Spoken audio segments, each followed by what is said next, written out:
বিশ্ব রাজনীতির দাবার চালে পারস্য উপসাগরের আকাশে বয়েছে পরিবর্তনের হাওয়া।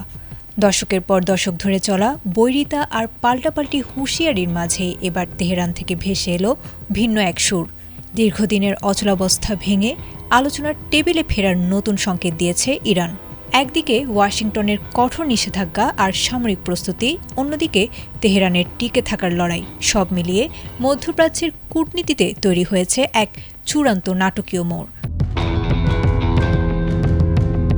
ইরানের উপপররাষ্ট্রমন্ত্রী মাজিদ তাখত রাভানচি সম্প্রতি এক বিবৃতিতে জানিয়েছেন, যুক্তরাষ্ট্র যদি দেশটির ওপর আরোপিত অর্থনৈতিক নিষেধাজ্ঞাগুলো প্রত্যাহারের বিষয়ে আন্তরিক হয়, তবে তেহরান পারমাণবিক কর্মসূচি নিয়ে পুনরায় আলোচনায় বসতে প্রস্তুত।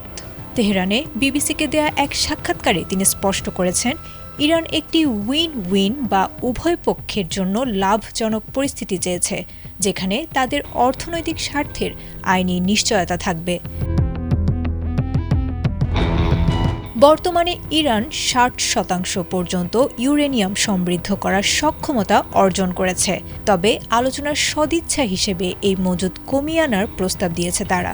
রাভানচি দাবি করেছেন, বল এখনও আমেরিকার কোর্টে।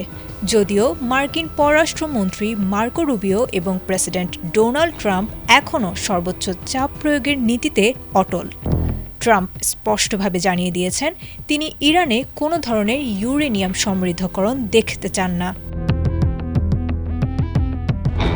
রয়টার্সের তথ্য মতে মঙ্গলবার জেনেভায় ওমানের মধ্যস্থতায় দুই দেশের মধ্যে দ্বিতীয় দফার পরোক্ষ বৈঠক হওয়ার কথা রয়েছে। ইরান স্পষ্ট করেছে, তারা তাদের ব্যালিস্টিক ক্ষেপণাস্ত্র কর্মসূচি নিয়ে কোনো আলোচনা করবে না, কারণ একে তারা মনে করেছে আত্মরক্ষার প্রধান হাতিয়ার হিসেবে।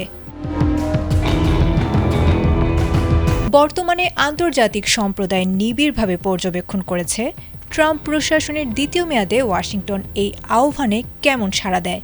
নিষেধাজ্ঞা শিথিল বনাম পারমাণবিক নিরস্ত্রীকরণের এই কঠিন সমীকরণ মেলাতে কূটনৈতিক পথটি বর্তমানে খুবই ভঙ্গুর। তবে যুদ্ধের দামামা এড়িয়ে শেষ পর্যন্ত আলোচনার মাধ্যমেই কোনো টেকসই সমাধান আসে কিনা তা জানতে অপেক্ষা করতে হবে জেনেভা বৈঠকের ফলাফল পর্যন্ত। আয়েশা আক্তার, ATN বাংলা।